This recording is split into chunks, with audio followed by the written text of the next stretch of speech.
without further ado, we'll get into it. So I'm just going to briefly go over some of the things that we're going to cover as an overview in the presentation. So next slide, please, Aya. Is it going to the next one? There we go. Yay. Thanks, Aya.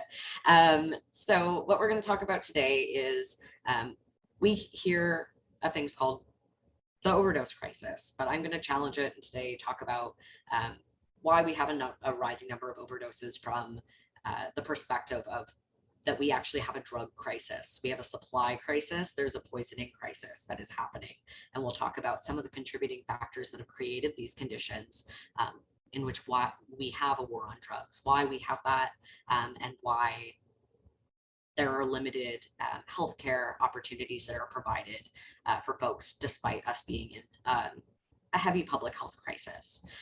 From there, we're going to talk a little bit about the framework of harm reduction, where those practices come from, and what examples of harm reduction would be. We'll talk a little bit about policy examples, and then we can talk a little bit more about substance categories. So before we know how to respond to an opioid overdose, we need to understand what an opioid is, how it works on the body, and then what other substance categories would do to the body as well. We'll show you how to recognize an overdose in someone who is experiencing one, and then we will get into a presentation on naloxone and other things to consider when you're responding to an overdose. Yeah, so like Steph said, we're going to start by talking about the toxic drug supply crisis that's happening in downtown Toronto right now. So we'll go to the next slide, please, Aya. The toxic drug supply crisis that's happening right now, I think the first question we sort of need to ask is, why are we calling it a supply/poisoning crisis, sort of what Steph was getting at. And this is because the strict prohibition of substances, which is sort of the broad ban on substances of most varieties, has actually resulted in a highly unregulated drug supply that can affect nearly any illicit substance. And when substances are contaminated with other, often more potent drugs, those who use those substances are at a higher risk of experiencing a potentially fatal overdose. And this is some data that we're going to go into in the next couple of slides that sort of support this idea that because of this prohibition, there is a highly unregulated drug supply that's poisoning hundreds and hundreds of people each year. So we'll go to the next slide. So this graph sort of indicates the number of deaths from opioid toxicity from January 2015 to December 2020. And what we can see here is a lot of different information. So we see that in 2015, we have what seems like lower numbers, but I will say that any death caused by opioid toxicity is one too many deaths. And so even though the 2015 numbers look like they're on the lower end of things in comparison to the 2020 numbers, the fact is that these numbers are extremely high and people are dying every day and very consistently because of this crisis. And so we can look to the 2020 numbers as well. We sort of see a huge increase between 2016, 2017. It's pretty consistent from 2017 to 2019, and then we see another huge increase in 2020. What I will say about the 2020 data is that it's not been finalized yet, but over the past 3 months or so, over 200 deaths have been confirmed. So as we continue sort of confirming those numbers and finalizing that data, we will see this trend to continue to rise. What we might even see is that the actual numbers are higher than what's projected here on the graph, because there's other areas in which overdoses from opioid toxicity take place that aren't necessarily considered or valued within this data set. And you can look to, for example, prisons for that. So overdoses that happen in prisons are not necessarily included in public health data like this, which is its own problem in and of itself. We could probably have a whole separate conversation about that. But that's just some of the stuff that we can extract from this chart here. On the next slide, we have another graph that indicates the number of non-fatal suspected opioid overdose calls received by Toronto Paramedic Services by month in Toronto over the course of 2020 and 2021. So in 2020, which is the bottom line there, we see some trends with some rises, some falls, rises again. And we see that there's somehow a remarkable dip in between April and sort of June, July area. And we might think of that as a good thing, like, oh, there are less non-fatal suspected opioid overdose calls. That's a good thing, right? But not necessarily, because we have to look at what the other data indicates, which is that just because there's less non-fatal calls being made doesn't mean there isn't a tremendous amount of fatal calls being made at the same time. So it might look like a positive thing, and maybe in a way it is, but it's not necessarily indicative that any sort of problem is being solved here. If you look at the top line, that indicates the 2021 data. So it's obviously not completed yet, still waiting on data for the rest of the year. But we see a similar trend happening from January to April that we saw in 2020. But notice that there is still a higher amount of non-fatal calls being made. And then we see a sharp spike throughout May to July. And what we can see from that is, we might be able to predict maybe this data will plateau. So maybe, the numbers will stay consistent from here. Maybe they'll drop, maybe they'll rise. It's hard to say at this point, but what we do know is that hundreds and hundreds of people, almost based off of the July data, almost in the 600s, this is how many people are being affected by this on a non-fatal level. So you can imagine how that translates to a fatal level as well. So this is just some data for us to consider as we move into sort of the next few slides. Steph, was there anything else that you wanted to add to that? The only thing that my brain is kind of going to is the reason why those summer numbers might be lower for non-fatal calls. It might be higher for actually fatal calls. Usually the reason is that overdoses in the summer combined with heat stroke that a lot of people also experience during the summer months usually means that there is a higher risk of experiencing respiratory depression that would actually result in a fatality from an overdose. So that might be a reason as well. Yeah, for sure. Thanks for adding that, Steph. So we'll go to the next slide. And the next slide talks about, what are some of the underlying factors that contribute to this crisis? The first thing we can point to is the war on drugs. This is maybe a term that lots of folks have heard before, or maybe are not so familiar with.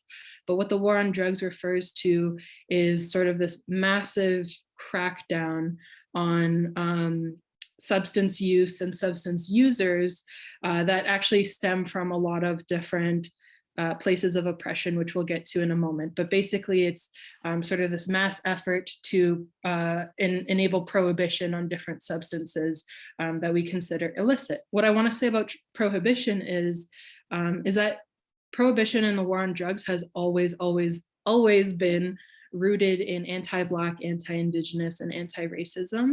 And is actually a direct result of an attempt to villainize non-Eurocentric traditional medicines, as well as introduce and control the use of European inebriates. So this too is a part of colonization. It's part of an ongoing process of colonization. Prohibition mixed with drug stigma comes as a result of this social inequality, the racism that we talked about, and colonization.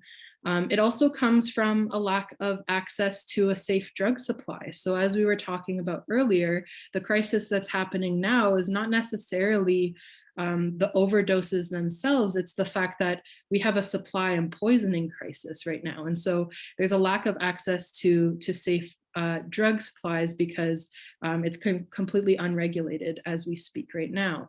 It also comes from a lack of adequate and affordable pain treatment options. So what we're talking about today is opioid use and how to respond to opioid toxicity, overdoses, and those are often used in the treatment of pain treatment plans. So how does all of that mixed with, what we know about medical racism and systemic discrimination within medical industry against especially Black and Indigenous folks? And then, we can talk about how there have been cuts to affordable housing, to mental health supports, to emergency medical services. So this is all sort of creating this perfect storm that is contributing to where we are now, which is being in the midst of a supply and poisoning crisis. So a couple other points as well. I saw someone in the chat ask a question about the numbers really jumped up around 2020. Is that because of COVID-19? And yes, it actually is. So people are still dying from overdoses. These aren't numbers of COVID-19 deaths. These are just numbers of overdose deaths. But the reason that the crisis has gotten worse is because we'll remember the beginning of the pandemic, and the first thing that happened was borders closed and people that were traveling were asked to return home. And then all these restrictions started being placed on travel. So what that meant is our unregulated substance supply, which is mostly coming in from international shores, is not going to be coming in anymore. So there was a really inconsistent access to the substance supply that a lot of people were using. So what that meant is a lot of people would still sell these substances, like drug dealers would still sell these substances, but they would cut them with more fillers. So if you're used to taking something that you thought was a pure substance, and then over time that actually starts being cut with like other things like caffeine pills, and you don't know that you're actually not taking as much, your tolerance is going to go down. And then when the borders open back up and there are more things that are being put back in the substance supply, or there are potent additives like fentanyl that are being added, then you're at a much higher risk at overdosing, not just because a new substance that has been introduced, but your tolerance has also gone down. So that's one part. We also had some closures and reduced capacities that were initially set on supervised injection facilities. So if someone got a COVID case at the beginning of the pandemic, those ended up being closed for 24 hours. And that meant that people didn't have as much access to these life-saving services, which is an issue. So now they're back up and running, and they, now that we know more about the virus, obviously, like a lot of things have changed in the past couple of years. It's almost been 2 years. Isn't that wild? People now have access to these services, but at the beginning of the pandemic, they were restricted. We also remember that what we're told to do is shelter in place and socially distance, which is how we prevent us from spreading a virus, but it also is increased social isolation.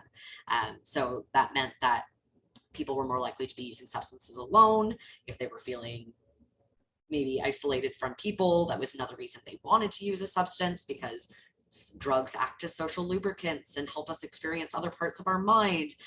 So that meant if people were using alone, if you do overdose, there's someone who's there to respond, which means that you are unfortunately more likely to experience a high overdose, or even it be a fatal overdose. And then if someone is to catch COVID-19 as well, this is a respiratory illness. So that means that you have a respiratory impairment that's caused by the illness that's now going to be compounding with the respiratory depression that's caused by an opiate overdose. And I said that earlier too. I think there was a question that came up about the word depression and like seasonal depression as well. I'm sure there are a lot of people using substances in the winter because a lot of people do tend to experience seasonal affective disorder. But when it comes to an opioid overdose, those are essentially just oxygen emergencies. And we refer to that as there being a respiratory depression. So if you have something compounding, like you have heat stroke or you have COVID-19, that is also unfortunately going to raise your likelihood of the overdose being fatal. Next slide, I'm going to talk a little bit about our location in downtown Toronto. So while overdoses can occur anywhere and can happen to people of all ages, genders, and socioeconomic statuses, they're also more likely to occur and be fatal in locations where social determinants of health are unmet. So the map that we have is basically different color codes based on the density of how many folks have overdosed in and experienced fatal overdoses in these regions. This is the data from 2020, and even that, when it was published, it wasn't finalized data.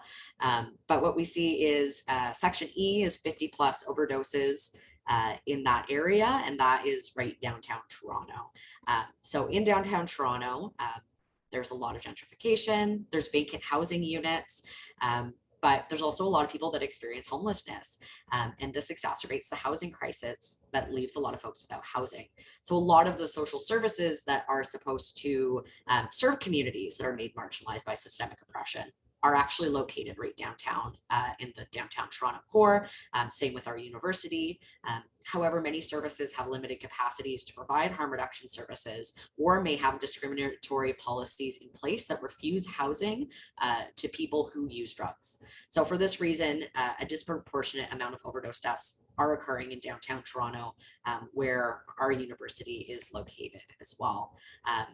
On the next slide, I'll talk a little bit more about what happened in downtown Toronto and what the response has been from our university administration. So like I mentioned before, a concentration of services, specifically safer consumption services that provide like clean needle supplies and actually monitor folks when they are using substances to look for signs of overdose. They're located right downtown as well. So prior to the COVID-19 pandemic, because we had a lot of these services downtown, but that had limited capacities, and there is not widespread support for harm reduction just generally, we were seeing that a lot of folks were actually overdosing on our campus. So every about 5 days, we had overdoses in university bathrooms. We have definitely gotten reports of overdoses happening in school residents. So there are a lot of social services downtown that have been created for people who use drugs, and they're right by our campus. But that means that students attending the university, we do have a high probability of encountering someone who's experiencing the signs of an overdose from a contaminated substance. So when campus centers were open prior to the pandemic, about every 5 days, we were having folks were overdosing on campus. So due to pressure from students, the university has taken some steps to protecting students and community members. So now you'll see in some of the student center bathrooms, they will have sharps disposal containers, and there are sharps disposal containers on campus just generally as well. And there's also been a lot of efforts specifically done by Students for Harm Reduction, or prior to that, it was called Canadian Students for Sensible Drug Policy at X University. We got residence advisors in the residence halls equipped with naloxone. Security now carries naloxone. But unfortunately, there have also been some responses that have been less than positive. So some adverse reactions have been university administration wanting to bring more security to campus, and also wanting to bring special constables from Toronto Police Services to campus as well. Next slide, I want to talk a little bit about that. Why was that maybe not a good idea? So policing and criminalizing people who use drugs does nothing to address the underlying systemic issues related to the use and contamination of substances. Even enforcement staff have said it themselves: we cannot police our way out of a public health crisis. And we can't police our way out of overdose deaths. So when measures are met with punitive responses, so the surveillance and the criminalization of substances, it only furthers a cycle of carceral violence. We know that police do not provide assistance in medical emergencies or offer appropriate supports that meet the needs of people who use drugs as defined by them themselves. And that is an issue. So Canadian Students for Sensible Drug Policy, now Students for Harm Reduction, they did some organizing on campus around why it's not actually productive that we're spending our student or our university budget to bring more people to campus who are trying to criminalize and incarcerate our community members. It doesn't really serve public health and safety. And what does serve public health and safety is using a proper healthcare model that actually meets the needs of people, that don't put them in positions where they are likely to experience an overdose death, for example, because they have unmet social determinants of health. So we'll segue into what that framework is. What is a harm reduction framework, and the policy examples. I'll hand it over to Jessie. Thank you. So yeah, so like Steph said, harm reduction, let's talk some examples, what decriminalization means. And I saw a question in the Q&A feature as well, aside from decriminalization, what sort of expectations should we have of the government when we're advocating? And so we can sort of touch on all of those things as we go through this. So the next slide talks a little bit about harm reduction as a framework. What is harm reduction? It's a practice that's rooted in community.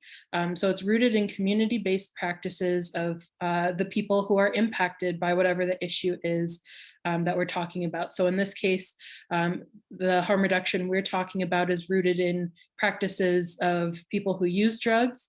Harm reduction is an evidence-based approach to policies, programs, and practices that aim to generally reduce the negative health, social, and economic consequences related to drug use, and also that aims to promote public health, human rights, and social justice at the same time. So harm reduction as a framework looks very different from sort of the framework, the public health framework that's operated right now, which is more often than not profit-driven and consequence-driven rather than rooted in community and care, which is what we're talking about today. So we'll go to the next slide that talks about harm reduction in practice. So there's a lot of different ways that harm reduction can be put in practice. This is a small list that we've offered, but it's just to provide some examples of things to think about. So harm reduction can look like accurate and destigmatizing language, which we'll get into in the next slide once we get there. But it can also look like funding drug checking services. It can look like using sterile supplies and not sharing equipment. It can look like addressing social determinants of health. So what Steph was talking about, and for those who don't know, social determinants of health can include things like safe housing, free and accessible transportation, racism, discrimination, job opportunities, so on and so forth. And so by addressing those social determinants of health, we're addressing the overall problem as well. It can also look like providing non-judgmental supports.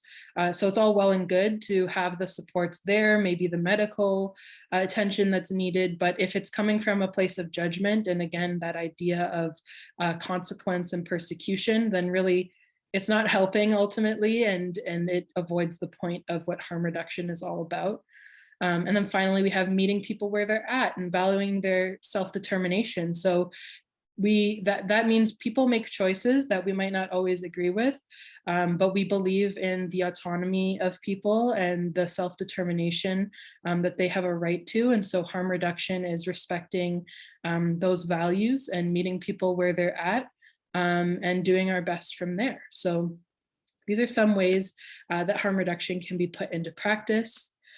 In the next slide, we'll talk about accurate and destigmatizing language. So on the left-hand side of this, we see some of the language that can be used that actively stigmatizes the issue that we're talking about. And on the right-hand side, we see maybe some language that we can use to replace some of those terms or the way that we talk about things. So I won't go through every single one. I think folks can spend a little bit time now while we're talking about this, reading through it and checking themselves.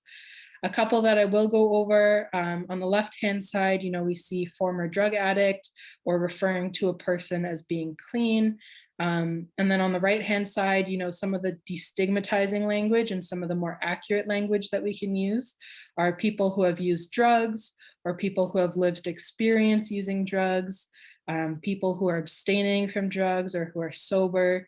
And the reason why we use this language instead of referring to someone as being quote unquote clean is because by introducing that dichotomy of being clean versus being dirty, it sort of implies like this moral sort of this lack of morals on the part of people who use drugs, or this lack of being quote unquote clean, and all of the positive associations that come with that. So by changing the language that we use to abstaining or to people who are sober, et cetera, it takes away some of that additional stigmatization that happens. Even, this is a language that a lot of people grew up hearing, but that doesn't mean we need to stop learning. We always need to learn how to do better and be better so we can support the folks who are around us. Was there anything else that you wanted to add, Steph, to that? No, but I noticed I messed up the top slide. So on the right, the very top part of it, it's supposed to say toxic drug supply crisis, not the same thing, overdose crisis. Because like overdose crisis isn't the worst, but it just doesn't, it's not super accurate to the description of what's actually happening. It's not that a lot of people just missed their doses or dosed incorrectly or did something, consumed the substance wrong. No. It's the substance itself and the way that the prohibition has caused the supply that we have to be incredibly toxic and unregulated. So that's why the crisis is existing. So I usually, instead of overdose crisis, I just say the drug poisoning crisis. You can still refer to it as a public health crisis because we have people that are dying at unprecedented rates. That's a public health crisis. However, by just circling the overdose and centering opioids or the overdose themselves, we're missing part of the reason of why this crisis exists in the first place. That's all I would add, is that I messed up a little bit. But I can talk a little bit more about some policy examples. So let's jump over to the next slide, and I'll talk a little bit about some different ways in which harm reduction makes its way into policy. So one way is Good Samaritan policies. You've probably heard the word Good Samaritan when applied to first aid response. So for example, if you have someone that you found and they are unconscious, you want to help, maybe you have determined that doing CPR is the best way to respond to this person. But then something happens, there's a reaction, or you may have unintentionally hurt a person while trying to save their life. There are policies that are around that are called the Good Samaritan Drug Overdose Act policies, and they're specifically related to people that are responding to an opioid overdose with naloxone. So there is actually some protection both for the person who is responding to the overdose as well as the person who has overdosed, because they receive some legal exemptions. If you're calling 911 because there's an opioid overdose, and we are going to talk a lot about this later, it means that you have actually, this act protects folks and provides exemptions to the Canadian Drug and Substances, Controlled Drug and Substances Act. So that means you won't be charged with possession unless there are some certain other factors as well. So because we have these policies, that means, cool, we have some policies in place that are protecting people that are responding to overdose. But then there's also harm reduction policies that certain organizations have. So needle exchange programs that started being introduced mostly in the 80s after we knew that HIV could be transmitted between people sharing needles. So things like that, and having clean injection supplies, those are harm reduction policies. There's some acronyms on the screen and I don't like those, so I'll expand them. So if you see SIS anywhere, that's usually referring to supervised injection site, OPS, overdose prevention site, or SCS, which is supervised consumption site. So having those sort of services in place, those are harm reduction policies as well. Then I also saw some questions around, so what can we do to like challenge this crisis on a larger scale? So first things first, decriminalization. What does that mean? That removes the criminal sanctions that are associated with drug use. An example of this is that in Portugal, they legalized the possession of all illicit substances in 2001. What they found happened is that they reinvested tax money that was used for enforcement and moved that money into harm reduction and treatment options for people who use substances. What they found is that there was a drastic decrease in HIV infections across the country. Things like harm reduction or treatment services, like if someone wanted to abstain from substances and wanted to maybe go on something like a methadone program, they actually became more accessible. So some people did use them more. They weren't forced on people, but more people did use them because they were more readily available and were actually supported with things like free public transportation to get to wherever you need to do your treatment, which is awesome. But another way that we can challenge this crisis is actually not just through decriminalization, but legalization. So what does that mean? That means that we actually have a safe supply of substances that are going around. So just like we have regulated alcohol, yes, it's very commercialized, and I'm going to talk a little bit about that in a second, but you're never going to pick up a bottle of wine and that says, I don't know how much is in a bottle of wine. Let's say a 12% alcohol content. And oh no, oops, accidentally it is a 50% alcohol content. That's never going to happen because it's regulated. Same with other things. If you get it in a sealed bottle, it is what it says on the package, and you're never going to wonder, is there maybe something else laced into the substance that I'm consuming? So we have that now with cannabis. There's a whole bunch of ways that there are cannabis products like CBD oils and droppers and gummies and all these things, but it always has the dosage on it, and you always know what you are taking, which is really important. I'm going to go into a little quick economics on the next slide, so bear with me. It's not that complicated, but sometimes graphs are complicated for my brain. So this is what we like to call the paradox of prohibition. So on our, oh my gosh, I know my axes. The vertical one's a y-axis, right? Okay. I'm going to say it is, yes. So on the y-axis, you have how much health and social problems are occurring in society. On the x-axis, I don't know math, you have what the different scales or the different measures of how much a substance is prohibited. On one side, you have complete prohibition of a substance, and then on the other side, you have a legalization with few restrictions. So where we would find a public health policy falling into place is somewhere right in the middle.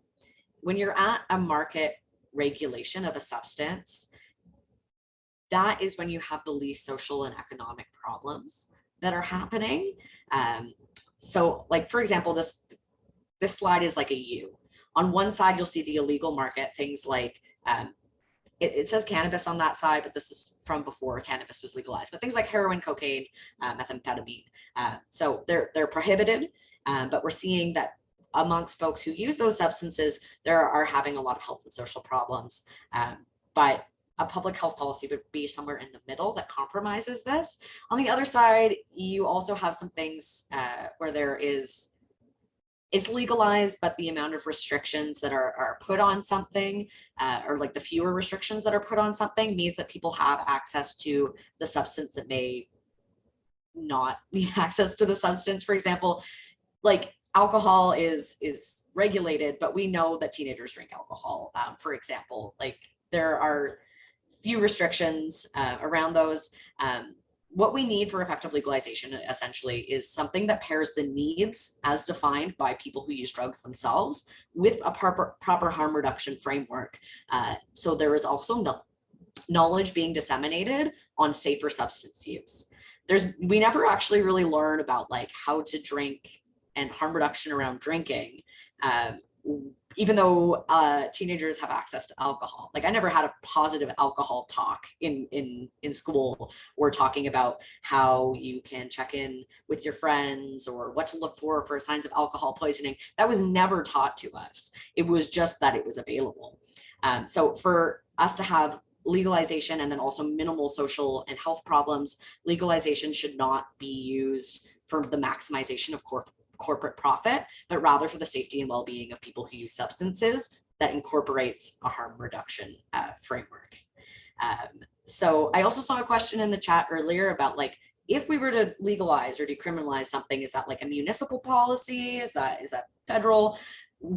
If we want it to be the most effective, we need it to be widespread so that it can be accessible everywhere. So I would say this is something that needs to be a federal policy, a federal decriminalization and legalization policy.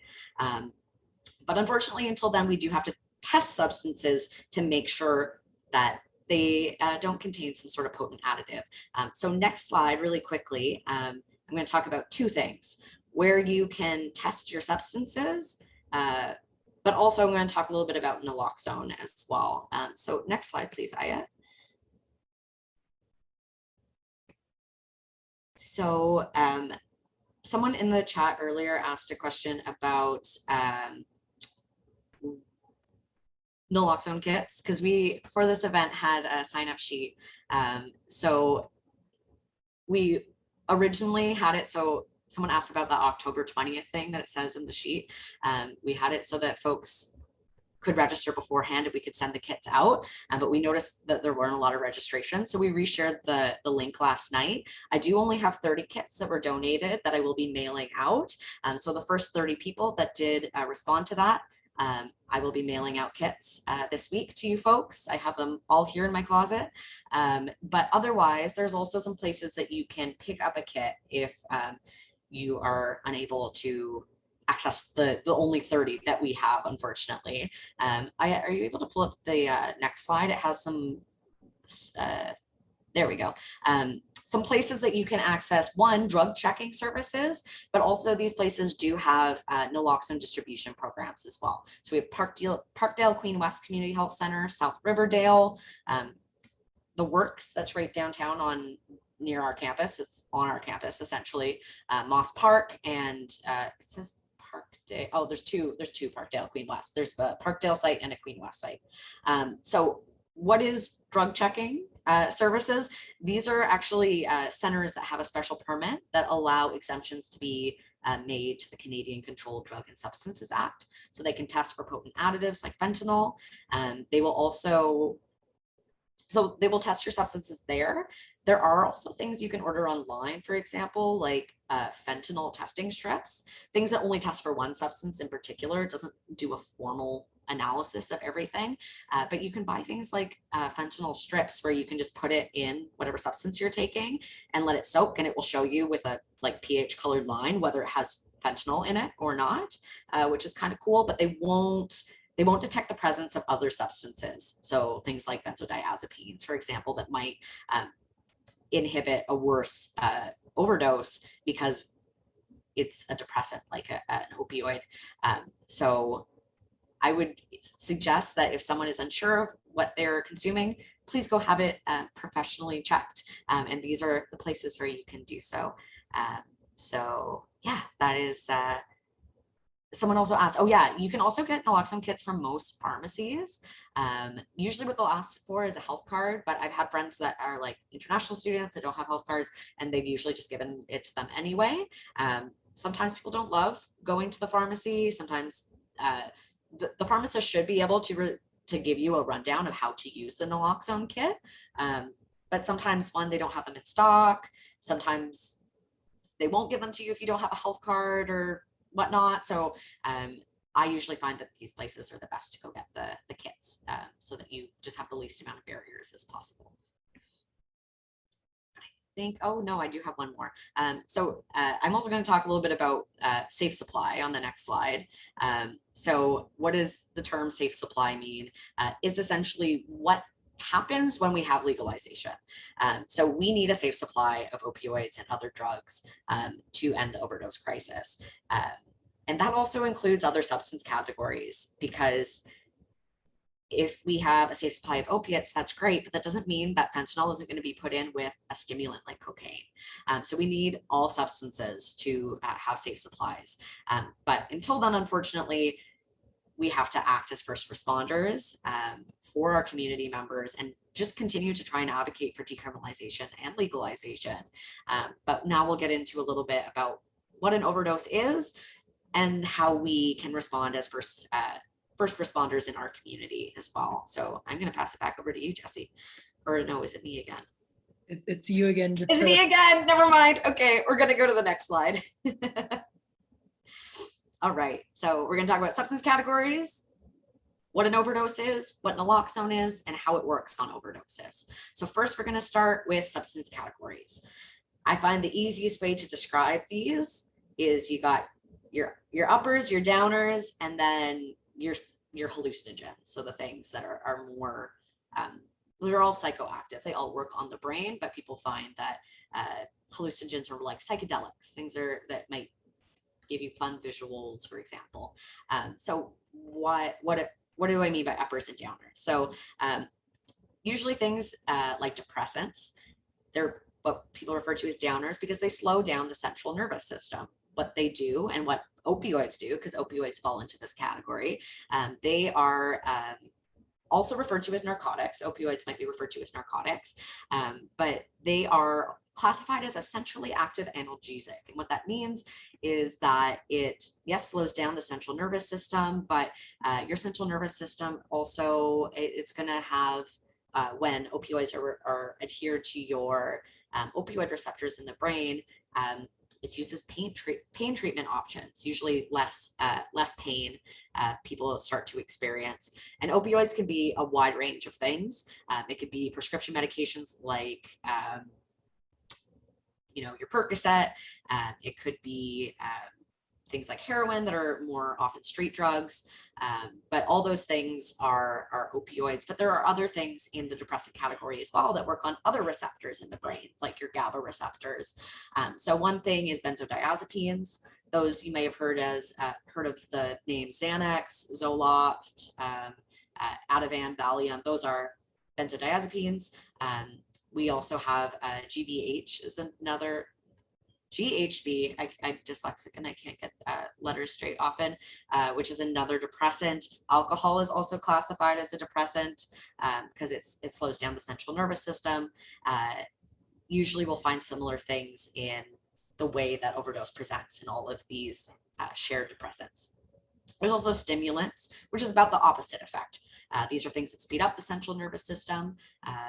Cocaine, crack cocaine, amphetamines, caffeine, which is one of the most widely consumed drugs in the world, and tobacco as well. Those are all stimulants. So what those things do is they speed up the central nervous system. They all have work for different amounts of time in the body, but usually people use these substances as an upper to get pumped up. Then there's also hallucinogens. So those are their own separate category. These are things that cause alterations in your thought processes and mood. In here we have things like psilocybin magic mushrooms, LSD, PCP, DMT. I'm not going to get into all of them, but these are just substances where people maybe report having, changed reality or changed timelines and visual effects and things like that. But there's also substances that can fall into multiple categories. If you were to make like a big three-way Venn diagram of stimulants, depressants, hallucinogens, cannabis kind of falls in the middle of those three Venn diagrams. Like it kind of has properties of all of those substance categories. MDMA is part stimulant and hallucinogen. People also report hallucinogenic effects with things like ketamine. So there are some substances that kind of are multi-class categories, but this is the rundown of essentially what the different types are. And then just note that opioids fall into the depressant category, or things that slow down the central nervous system. And on the next slide, I'll talk a little bit about the difference between opioids and opiates. So let's jump next. So the difference is basically the way that the substance is derived. So opiate is something that is non-synthetic and is derived directly from the opium poppy plant. So things like morphine, codeine, if you take Tylenol 3s that have the codeine in that's a direct derivative that comes directly from the opium plant and doesn't have a synthetic part to it. But then you have things that are either synthetic or semi-synthetic, and those are referred to as opioids. So usually I will say just opioids in general, because that would include like the synthetics and the natural ones. But yeah, that's basically the difference between the words. That always used to confuse me when I was a kid, because my mom was a pharmacist and I was like, what do you mean? You say opiate sometimes and opioid sometimes. That's the difference. Just, is it natural or is it partially synthetic or fully synthetic? I also want to talk about what's the difference between an opioid agonist and an antagonist. So an agonist is something that's going to adhere to those opioid receptors in your brain, and it is going to slow down the central nervous system and give I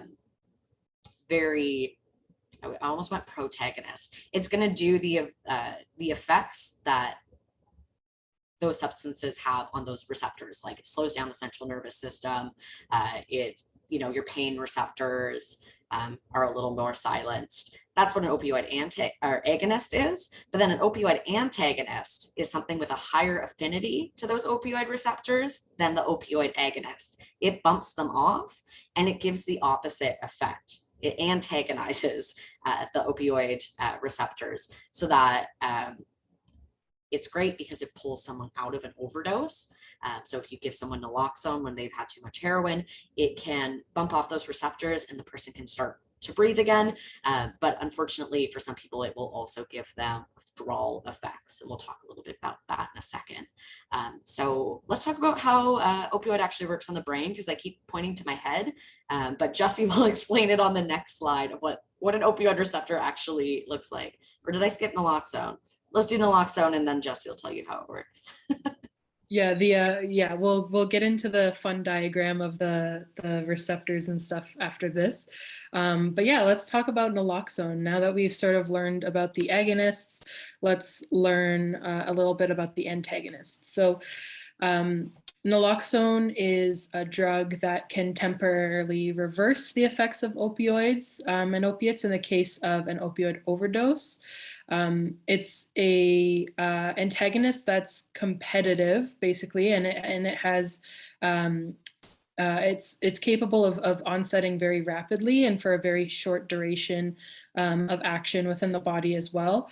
And that's why it's so important to seek further medical help wherever possible. And this is why naloxone is more of a temporary emergency intervention. We'll get more into the detailed chemical mechanics sort of in the next slide, but for now we'll talk about what the naloxone formula looks like. So the primary active ingredient in naloxone is naloxone hydrochloride, and there's a few different approved formulations within Canada.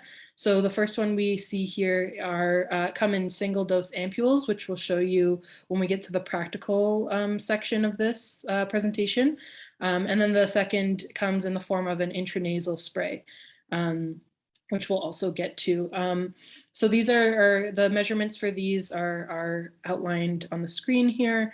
And for anyone who might be confused as to why it says, milligram/milliliter, it's just to indicate milligrams measure the weight of something, whereas milliliters measures the volume. So it's all talking about the same formula. It's just a different way of measuring it. And so both formulations are equally as effective. We'll see in the coming slides that they implement themselves within the body in different ways, but they're both equally as effective. One is not necessarily better than the other. And like we talked about a bit before, they're available at naloxone distribution programs, safer consumption sites, most pharmacies. We had a bit of a convo in the chat function about how some pharmacies don't have current supplies of them, or you have to request them first and it may take some time. So it's sort of up to you what you're most comfortable with. But we'll move on to the next slide, which is our fun diagram of trying to explain how naloxone works on a chemical level within the brain. So here we see depicted the opioid receptors, we see the opioids, and we see how naloxone or Narcan plays into it. So yeah, how does it all work? As Steph was saying, naloxone has a stronger affinity to opioid receptors than opioids do, such as heroin or fentanyl. So functionally how it works is that the Narcan or the naloxone knocks the opioids off of the receptors for a short time. And this is what allows the person to breathe again, to come out of their respiratory depression, and to temporarily reverse the overdose. And the reason we say temporarily is because, as we'll get into, the naloxone has a certain lifespan within the body, and that lifespan may be shorter than the time it takes to fully process the opioids out of the system. So again, this is why this is a temporary intervention and why wherever possible, we do encourage further medical attention.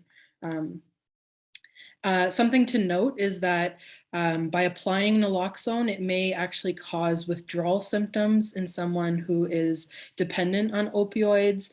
And so withdrawal symptoms, there's so many symptoms. I'm not going to list them all, but some of them include nausea, vomiting, diarrhea, stomach pain, fever, sweating, things like that, increased heart rate, different things like that. And there is some talk about how intramuscular injections are gentler on causing these symptoms, whereas intranasal might be a bit more jarring with the onset of these symptoms. So that's something to consider. But at the end of the day, any naloxone is good naloxone. So we really encourage you to just use whatever it is that you have. So that's sort of the chemical side of how things work. The next thing we'll talk about is what is an actual overdose. So we know what the differences are between opioids and opiates. We know what naloxone is and how it works. So let's talk about what an overdose actually is.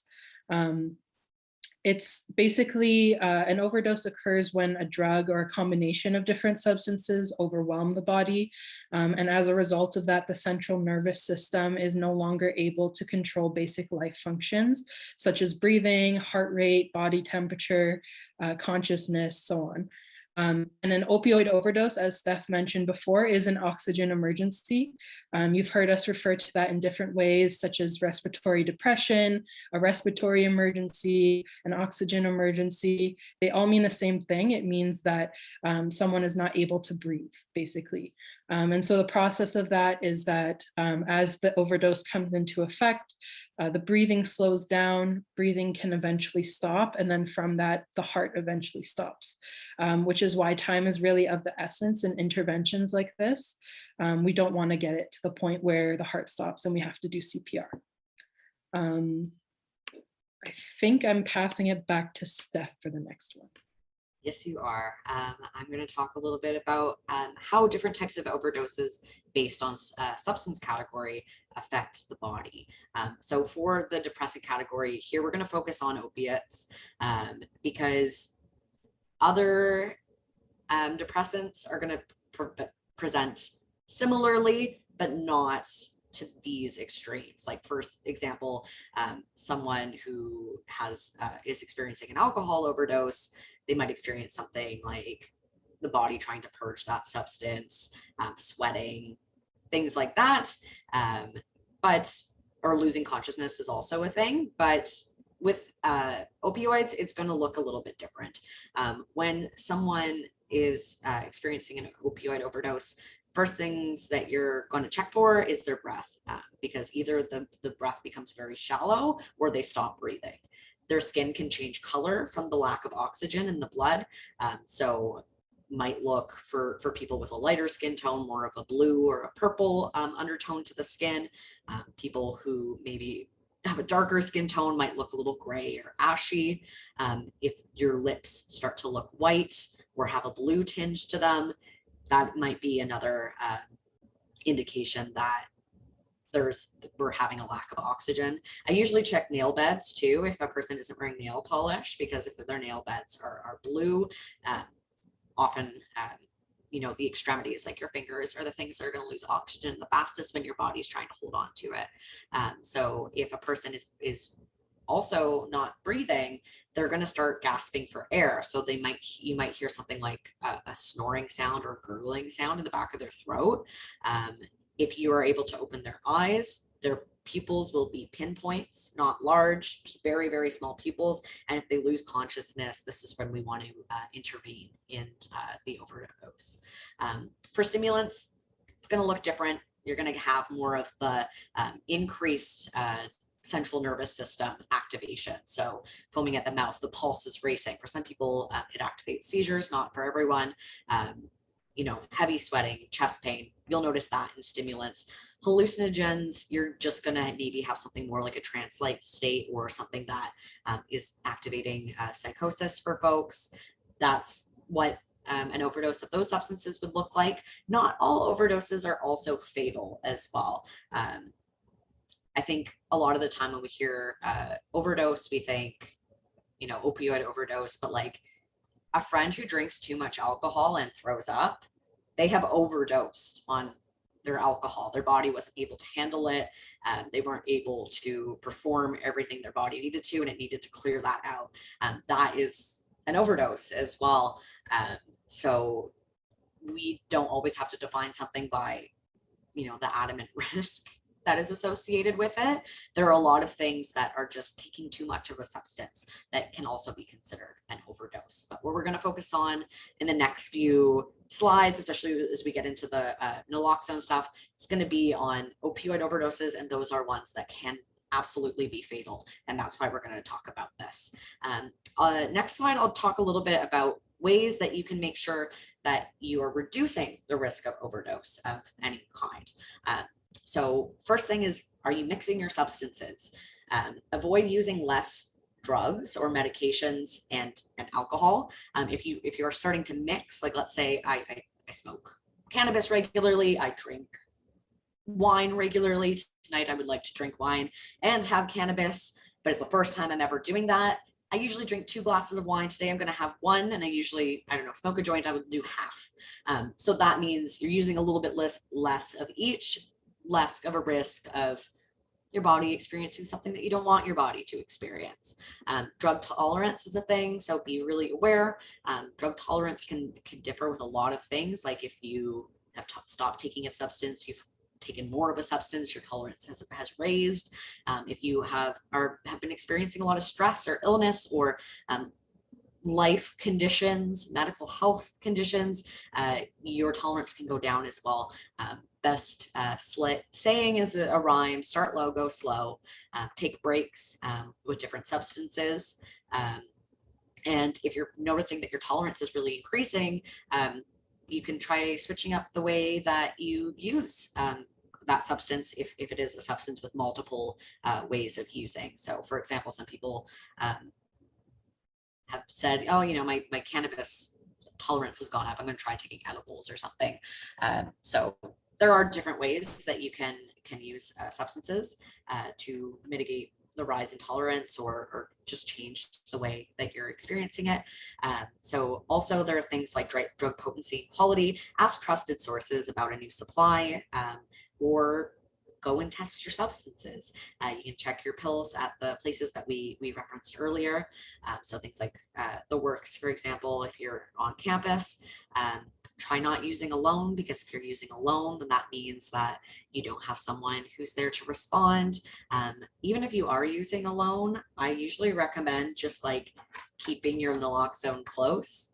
Like I have had friends who have used alone and maybe set timers and say to their friend on the phone, like, hey, I'm going to use alone. If I don't respond in 5 minutes, can you call an ambulance? They already have their door unlocked and their naloxone kit is out. So that if someone comes, there's not someone looking around trying to assess and figure out what's going on. They know what's happening. They see the naloxone kit out and ready. They're ready to respond. And if you have experienced an overdose in the past, there's also a likelihood that you could experience another one more easily. So be aware if someone has also overdosed in the past. All right, now we're going to get into the meaty stuff. So we're going to go into overdose response and naloxone training. So this, I actually am going to pass back over to Jesse. Right on. So yeah, I guess before I get into this, I want to answer a question that we saw in the Q&A as well about whether the naloxone kits expire. Here's where I show you a naloxone kit. We show you a couple different options. If you get it from a pharmacy, it comes with one of those like, one of those tags that they give you whenever you get medication from them or whatever. And on that, usually there is an expiration date, or maybe you'll find it somewhere on the ampules as well. There's usually an expiration date for when the naloxone sort of hits its peak capacity of being used. However, the research shows that you can use it and still find it to be almost fully effective within 6 months after the expiration date occurs. Even beyond that, I don't think there's as much research done, but the general thing, which you've heard me say before, and I will keep saying, is that any naloxone is good naloxone.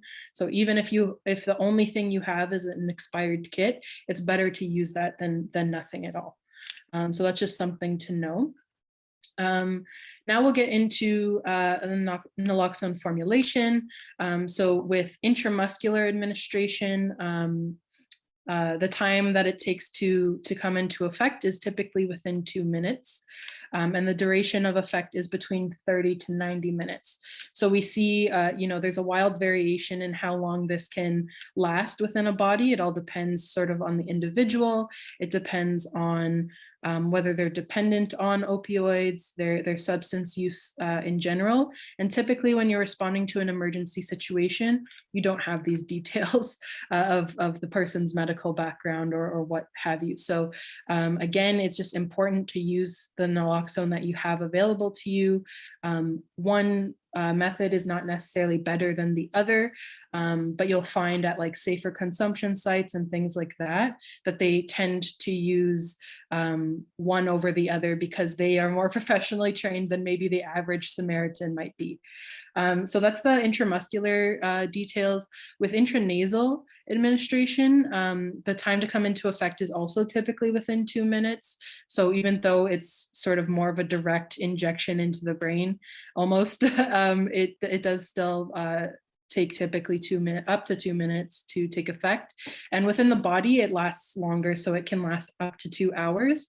That doesn't guarantee you it will last 2 hours. Again, every body is different and will respond differently to this. So time is of the essence, as always, with how this works. We can go to the next slide. And we can talk about how safe is naloxone. So naloxone has actually been approved for use in Canada for more than 40 years by this point. So it is an extremely safe substance to use. It's also on the World Health Organization's essential medicines list. So it's sort of recognized internationally as a vital sort of response. Some things to note about it is that naloxone doesn't have any antagonistic effects on other drug classes. So we talked about how with the opioid receptors, the naloxone sort of beats out the opioids. It doesn't do that to any other drug classes. So stimulants, alcohol, stuff like that. So that's just one thing to note about the nature of it. Another thing to note is that hypersensitivity or allergic reactions are possible with this substance, like it is possible with anything, but it is extremely rare. And even with that, you are protected under the Good Samaritan Act if someone were to have an allergic reaction. I think we're going to go into some more detail later about what the Good Samaritan Act is, but it just basically provides basic legal protections for the Samaritan responder, which means anyone that is not a registered emergency medical responder or a first responder. So again, hypersensitivity is extremely rare to it. It is always the better bet to use naloxone than to not use naloxone. Naloxone can be administered to pregnant and nursing people. Do note though that pregnant people need immediate medical attention after an overdose and after naloxone administration. We talked a bit before that administering naloxone depending on how someone has habitually or not habitually used substances can possibly send them into a withdrawal. For a fetus, it's a much more sensitive process because they are not a fully grown human. So to ensure that the baby doesn't go into a dangerous level of withdrawal, it's important that wherever possible and when consented to, that this person does receive further medical attention. So now we've sort of talked about how safe naloxone is. We've talked about all the sciencey stuff. So I think it's time to move into the more practical element of this presentation. Yes, it is. So if you've ever received a naloxone kit before, all kits usually have a big outline of what I'm about to show you, the 5-step overdose response. But if you also like just were carrying one of like, let's say the intranasal medications in your pocket, when you peel back the folder, it also has this 5-step overdose response on a tiny little piece of paper that you can fold out. So like, even if you just have one of those in your pocket, you don't have a full kit, it will give you this whole 5-step response. This is the response we're gonna train you on, but we're also going to point out some things about it as well that will allow you to respond to the best of your ability based on the way that an overdose progresses in the body. So we will show you this to you again. The ordering is going to be check for responsiveness. So we usually say shout or shake, call 911 if they're unresponsive, administer the naloxone, start CPR in some sort of way, either chest compressions or rescue breathing. But I'm quite honestly, we need to prioritize rescue breathing because of the way that an overdose progresses in the body. Usually breathing stops before the heart stops. So we want to get breath back in and oxygen back into the body before we start doing CPR, chest compressions. And then you're going to check, is this working?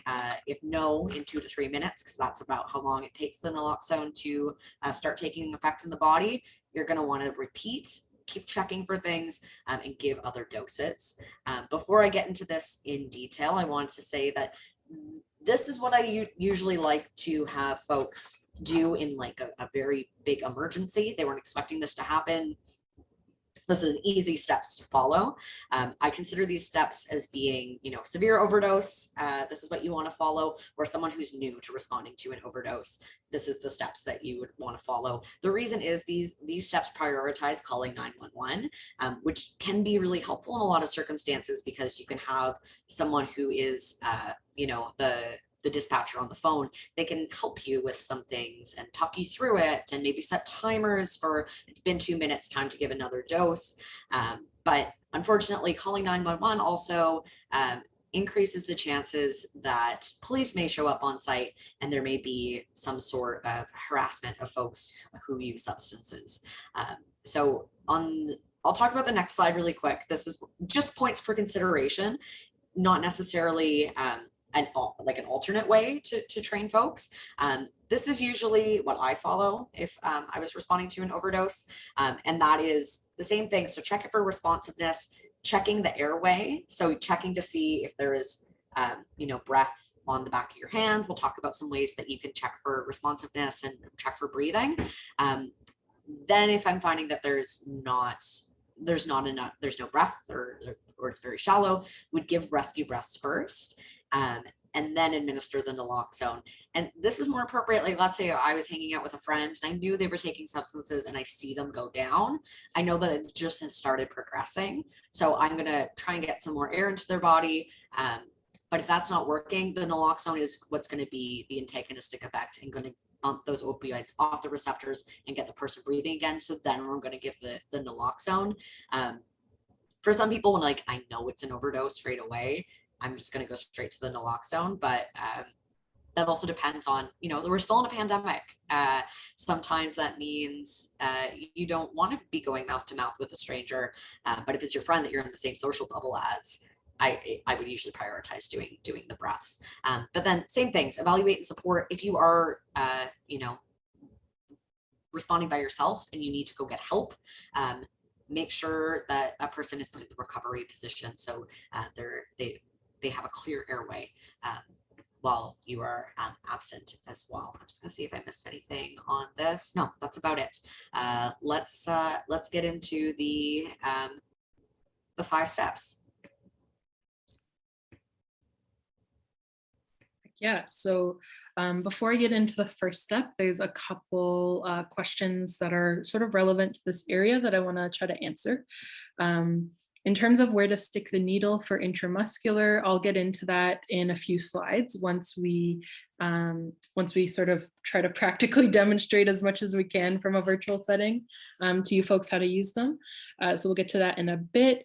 And then in terms of, there's a question about should we tell an emergency responder we have our certificate or show it in case of an emergency. So the certificate you get from us is not like a formal designation. Like we said, we're non-medical, like non-healthcare professionals giving this training. And you don't necessarily need formal naloxone training in order to administer it. So anyone, anywhere could administer naloxone training, and you don't need a certificate to do that.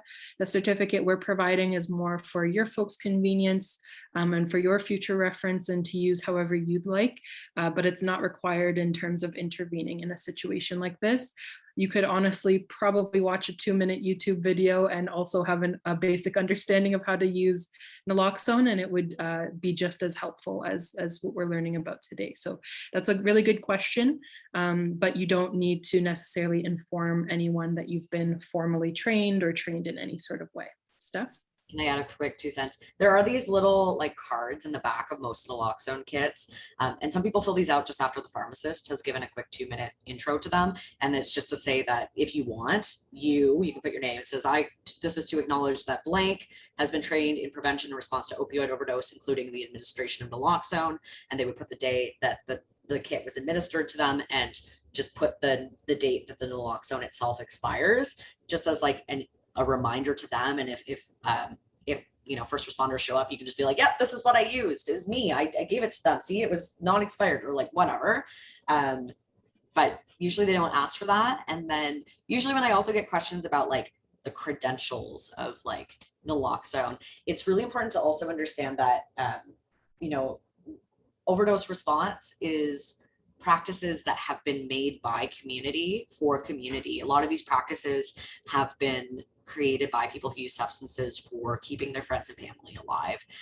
So I don't like to put like formal labels around like this is the proper training or this is what it says. We do use public health data and public health recommendations, and we update that data in our slideshows regularly based on they're finding this is more effective than that, or there's new research that says that you're not supposed to do this.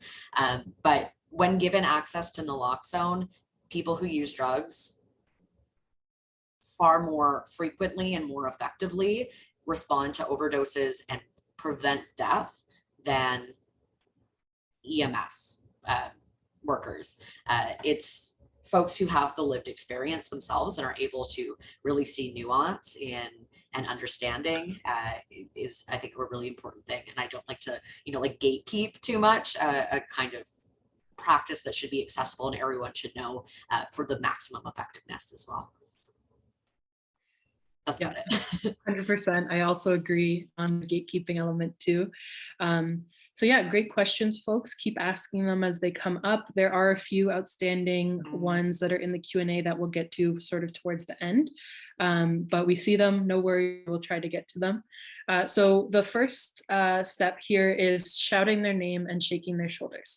So this is a form of assessment that you want to do before you jump straight to administering naloxone. You want to check for their level of responsiveness. You want to see if they're responsive to your voice, to physical stimulation, to pain. Are you able to wake them up?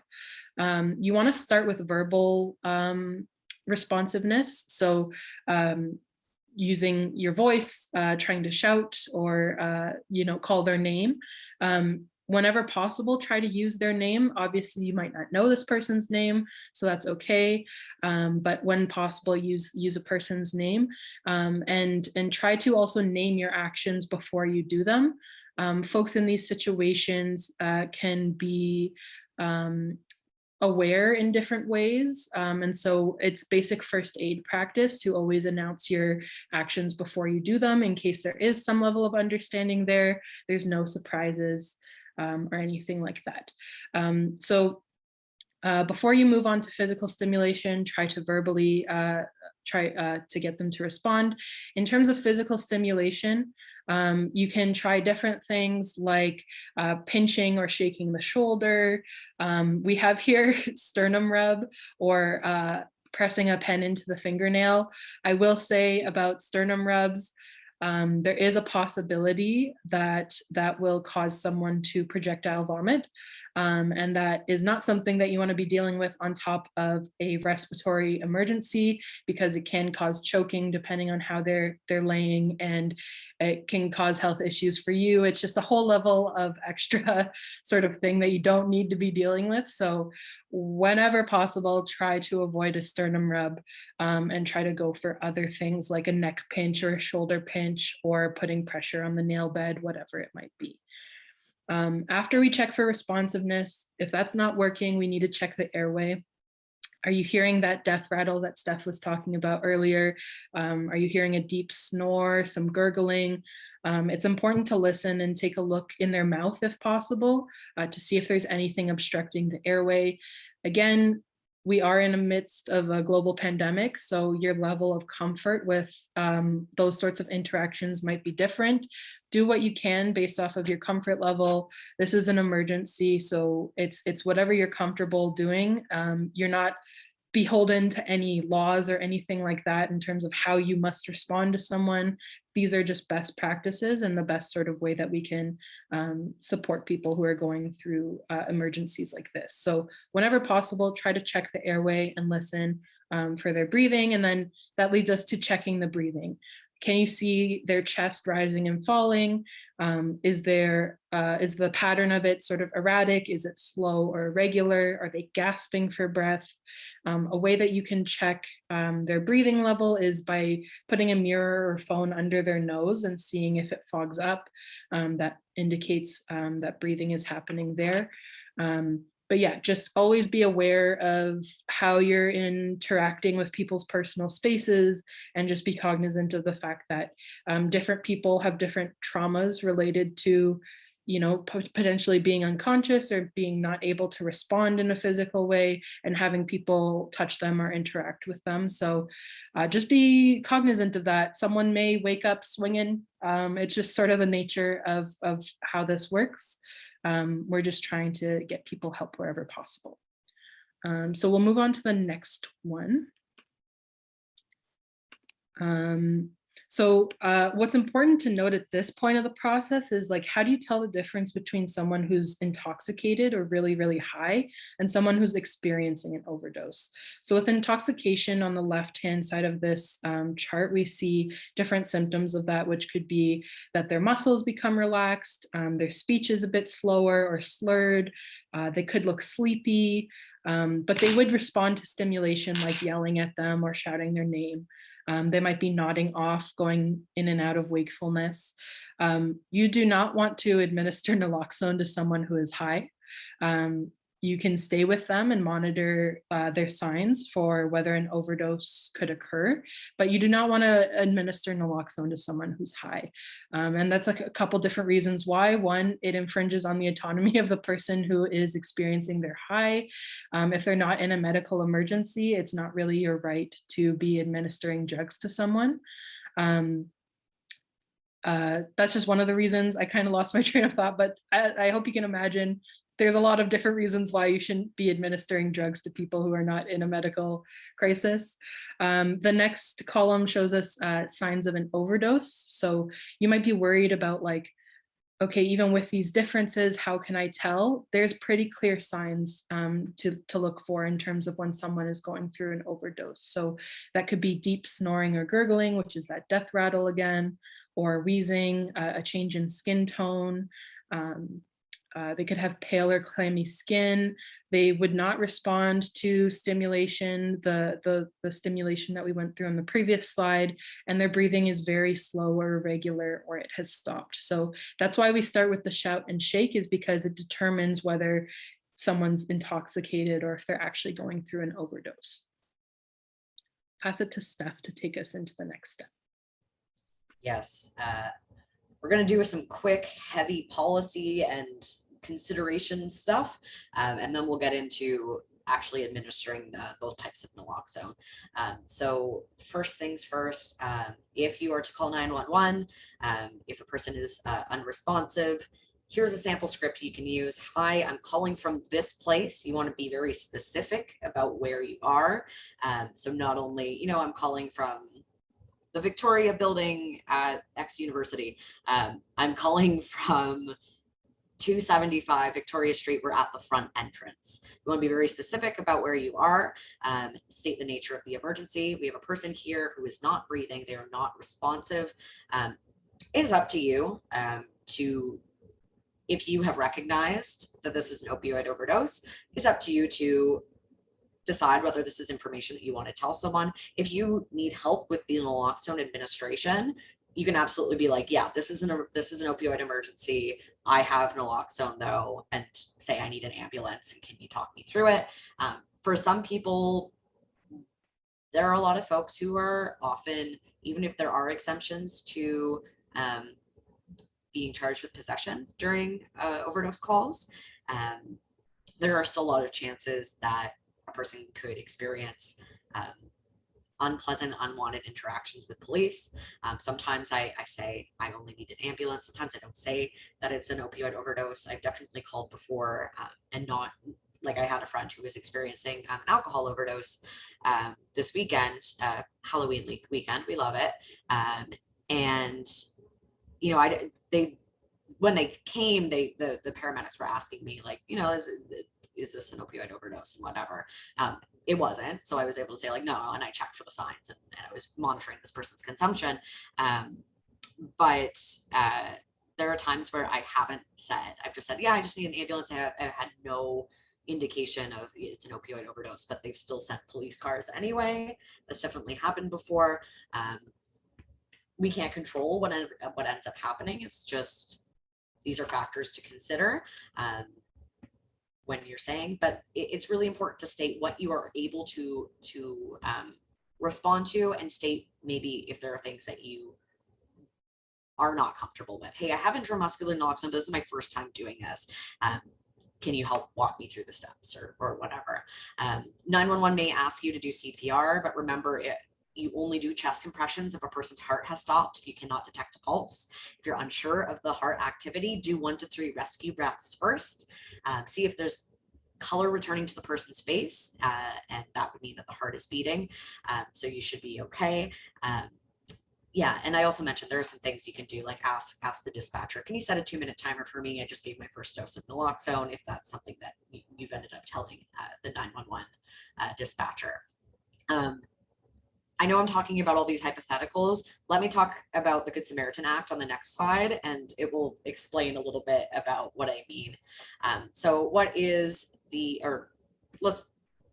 considerations when calling 911 first, and then I'll talk about the act. So things to consider, you know, some people may not want 911 calls, and you do have the risk of police attending an overdose, even though they're not supposed to attend overdose calls. So if police arrive, it happens.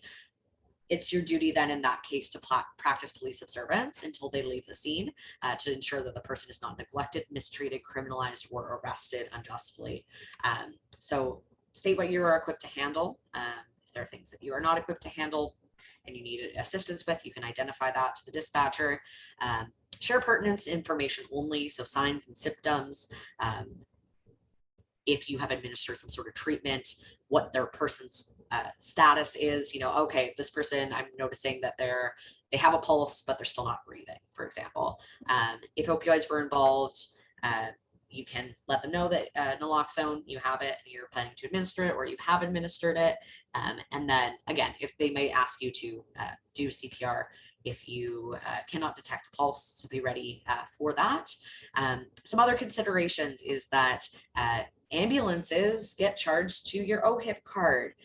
So some people don't have an OHIP card, and they will be billed differently. So if you have an OHIP card in Ontario, if you call 911 and you accept the ambulance ride, it is a $45 fee. If you're an ex-university student and you're on one of the student union plans, these are covered as well. Ambulance rides are covered. But for folks without insurance, it's a $270 copay that can also rise. It can be up to $450.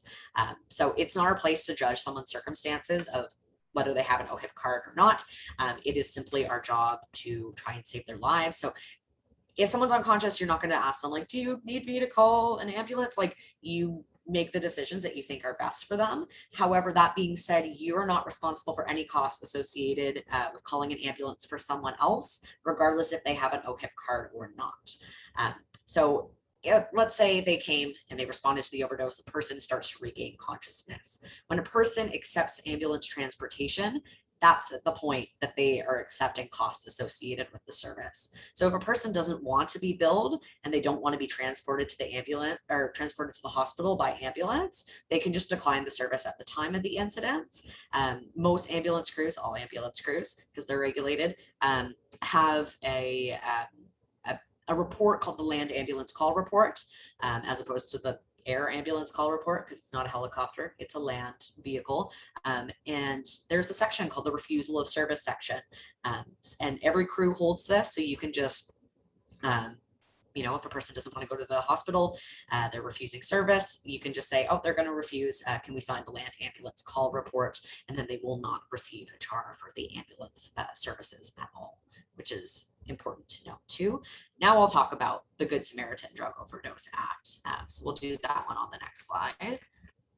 So what is this act? I mentioned it earlier. So this provides some legal protection for people who experience or witness an overdose and call 911 for help.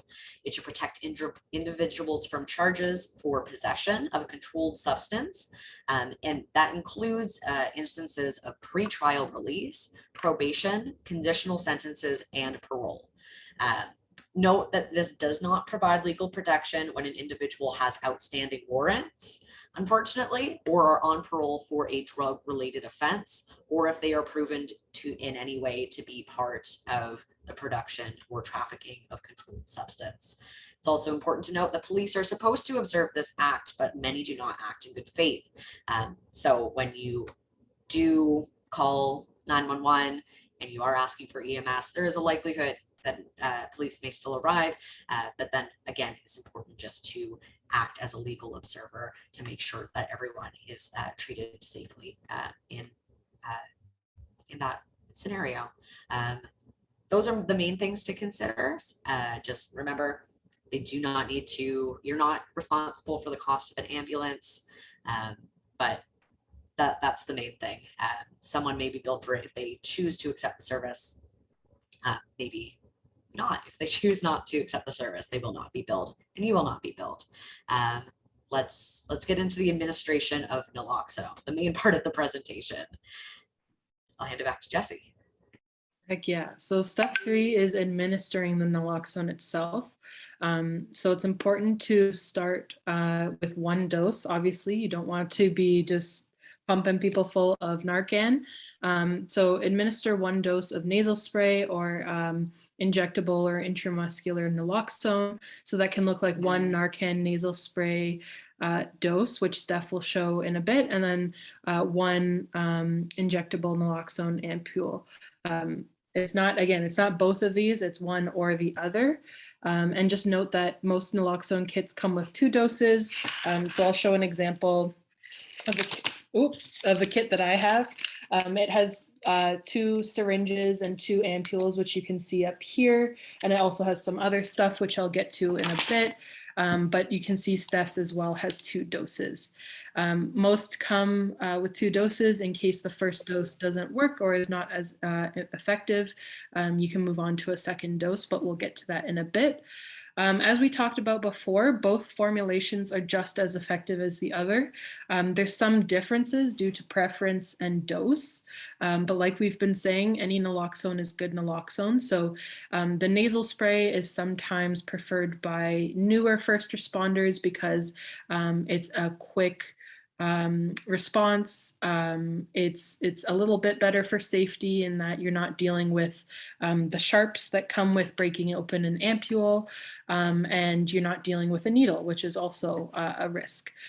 With the intramuscular, the injectable formulation, it's often preferred by people who have drug dependencies because it's a lower dose, it's less likely to cause withdrawal symptoms. Intramuscular naloxone is also more often used at supervised injection sites because of different reasons, but the important thing for you folks to note is that both are effective. It's just based on your level of comfort in administrating them. So we'll go into now how to administer the nasal spray, and then we'll talk about the intramuscular administration, and then we'll hopefully wrap things up eventually after that. So Steph, go ahead. Awesome. So nasal spray, naloxone, let's get into it. So this is, oops, I just dropped my naloxone on the floor. I'm so sorry. This is the simpler of the two. It will probably be the quicker one. So let's do next slide, please. Perfect. So normally if you have a person that's unconscious, they're probably going to be laying on the ground. So you want to have a person laying on their back to receive a dose of the nasal spray naloxone. So it comes in a little, this little guy here, this little pocket. So what you want to do is peel back the tab on the back. So opening the packaging, and you have this little guy.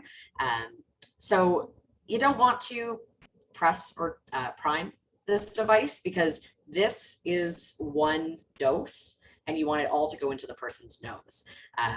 Basically, it's two little handles, one that you can have your finger on either side of, and you're going to press the plunger with this thumb. And this, you want to go as far into the person's nasal cavity as possible.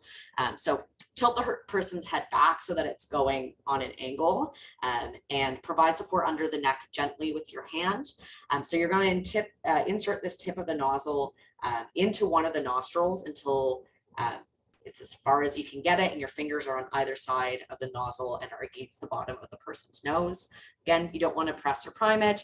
This is one dose, this is what you got, and we want to keep as much of it as you can. Next slide, please. So while ensuring that the person's head remains tilted back, you're just going to give one firmly pressed press. I don't know where my brain's going with this. You're going to press it firmly and give that entire dose of naloxone. So it would just be one push. I'm just going to do it on camera. You just be like this. You just do one firm push, but into the person's nose. Don't just do it in the air. I'm just not going to put it in my nose. It's expired. But you're going to want to also, let's say you inject into the left nostril, put it down on the side of their head next to the dose, next to the side that you gave the dose. So that time, that's how you remember how many doses you gave and on what side. This is where you want to take note of the time. See if it's 2 to 3 minutes have gone by. Is it working? If not, you're going to want to give another dose. Why do we need to note how many were given on each side? Well, if there is something happening on one of the nostrils where it's blocking the passageway, for example, if a person is snorting substances and the snorting of substances has damaged the nasal mucosal membrane on one side, it may actually be a little bit least effective, or there's something that's blocking the use of the naloxone working. So in that case, you're going to want to take note of how many have gone into what side, and then you're going to want to do the other side to compensate. Now we're going to go into the other one. I'll hand it back to Jesse to do the intramuscular.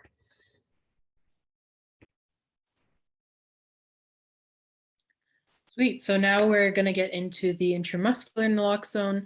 And with this one, you're going to inject one ampule into the upper arm or the thigh. So I'll show you what an ampule looks like, and then I'll give some tips on how to, because now that we're seeing these diagrams of muscles, it's like, how do I find this muscle? How do I make sure that I'm injecting in the right place? Don't worry, I got you. So this is what an ampule looks like. I'll get into how to, I'll do my beauty YouTuber routine here.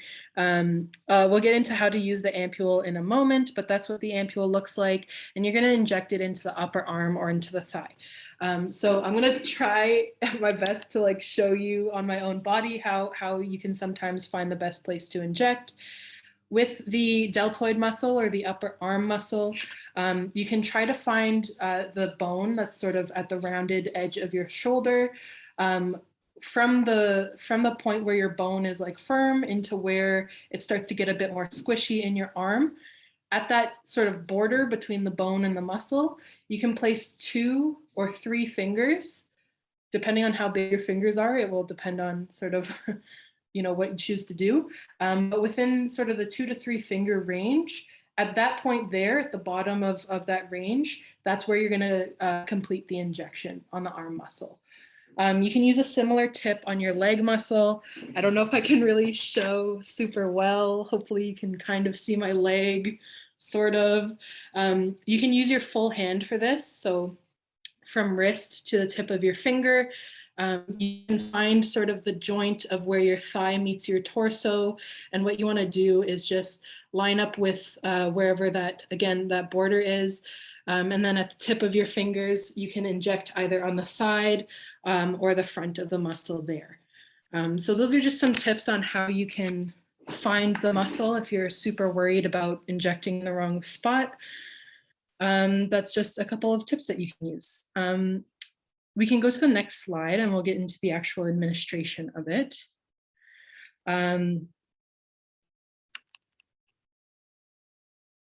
Unable to see me, still seeing the slide. Okay, so unfortunately, if you didn't see the amazing visual demonstration that I gave, just keep in mind, like if you're injecting on the arm, find the edge of your shoulder bone where it turns into sort of the squishy thing. Are we still seeing the deltoid muscle and the?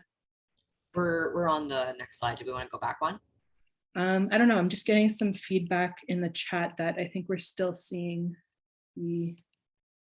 I think they're saying that they couldn't see us. Okay. Can folks not see us at all? Okay, cool. Okay. Great, thank you, folks. Okay, so we'll go back to the next slide then. When we're administering it, there's a few different things you might want to consider. So different naloxone kits come with different things in them, but one of the things that they come with are gloves that you can use. So again, time is of the essence, so it's not the end of the world if you don't put on gloves. It's more so for your own safety because different bodily fluids can be involved in this process. And then what you want to do is you want to shake the ampule so that the liquid is in the bottom. So if you can see, there's a section of the ampule up here. That's the part that you break off sometimes, depending on how you travel with the naloxone kit. Some of the liquid can end up here. So all you want to do is just sort of shake the ampule so that the liquid all pools into the bottom of it. What you want to do from there is you want to snap off the tip of the ampule. It says here with an alcohol swab or something sort of thicker so that you can protect your fingers. A lot of them already come with a rubber coating, which is this sort of plastic coating that you can see here. So you don't need additional protection after that. This is a wall of rubber that protects you from any breaking glass. And you always want to open it away from you. So if I'm pulling it this way, I'm putting pressure where my thumb is, and I'm pulling it back towards myself so that the glass breaks outward that way, away from my body. This doesn't like shatter and create huge amounts of glass. It's just some basic protection for yourself in that process. And then what you want to do from there is you'll also find that there are two needles, two syringes within the kit itself.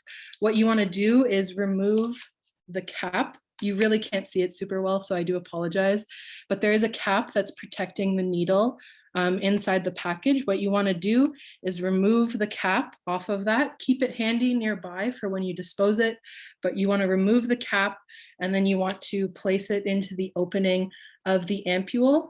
And from there, you want to draw up the materials using this syringe part at the top.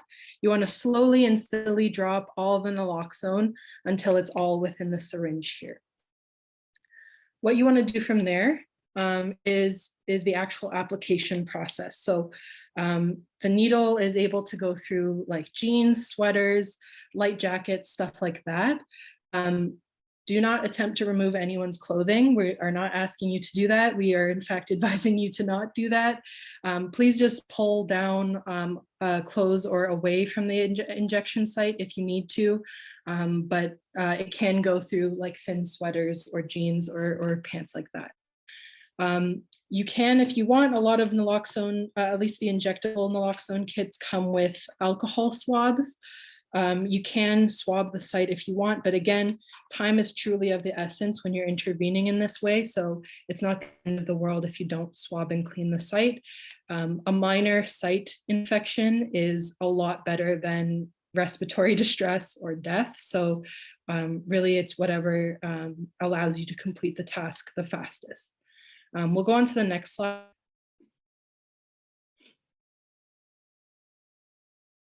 So now that you have the sort of the naloxone that's in the needle, this part of the syringe is pulled. You'll see it's pulled like farther out.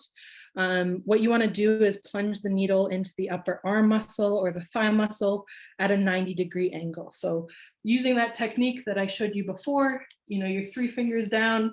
This is really hard with only 2 arms, but what you want to do is inject at a 90-degree angle. You're not trying to angle it in any way. You want to try to go straight on as much as possible.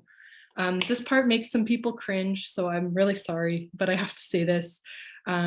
If you're dealing with someone who maybe is, you know, doesn't have as much meat on the bones, you might actually end up hitting bone if you go in too far. All you need to do is just try to stay calm as much as possible, pull back a little bit. You don't want to pull the syringe all the way out, but you want to pull back a little bit so you're no longer touching bone, and then that's the point where you start injecting. It's kind of gross, but it happens, especially, you know, if we're panicking a little bit in these moments. It is what it is. You just kind of gotta deal with it as it comes. And then once it's injected at the 90-degree angle, you want to depress the plunger, which is the section at the top I was talking about. You want to depress it all the way in. Again, at the same sort of slow and steady pace that you withdrew from the ampule, you want to depress it in a similar steady way. Steph is giving a much better demonstration, so I'm going to stop. And then just place the syringe, similar to the nasal injections. You want to place the syringe by the person's head on the side that you injected in order to keep track of the number of doses that you're using. At this point, take a deep breath, make note of the time. Like I keep saying, time is of the essence. And so, as we said before, usually it takes effect within the first 2 minutes. This is 2 to 3 minutes. I will tell you to err on the side of 2 minutes. If it's not working within that time, give another dose of naloxone, because like Steph said, there's any number of reasons why it may not have worked. So it's best to give a second dose and move on from there. I'm going to check the chat if there's any questions. Cool. Great, so I think we can move on. Oh yes, this. So just really quickly, the needles will always come with a safety mechanism on them. The one shown in the picture is a safety that clicks onto the needle itself. The one that I have here is a cap that you slide off of the needle. So once you have finished injecting the substance into the person, you want to withdraw the needle syringe from the muscle all the way out, and you want to keep the needle pointed away from yourself and others. You don't want to risk pricking anyone or doing any of that sort of thing, so keep it held away from you. While you're holding the syringe barrel, which is the part of the syringe that the substance goes into, you want to put your thumb or your forefinger of that same hand on the finger pad that's indicated in the picture here. You put it on the safety pad, or the finger pad, sorry, of the safety cover, and then you want to push the safety cover down until you hear a click or you feel it lock back into place. With the one that I have here, it's a cap, so you would have to just carefully slide it on. Again, in that process, make sure you don't prick yourself. Visually check to see that the safety cover is in place, and then from there, you can discard the needle in a sharps container.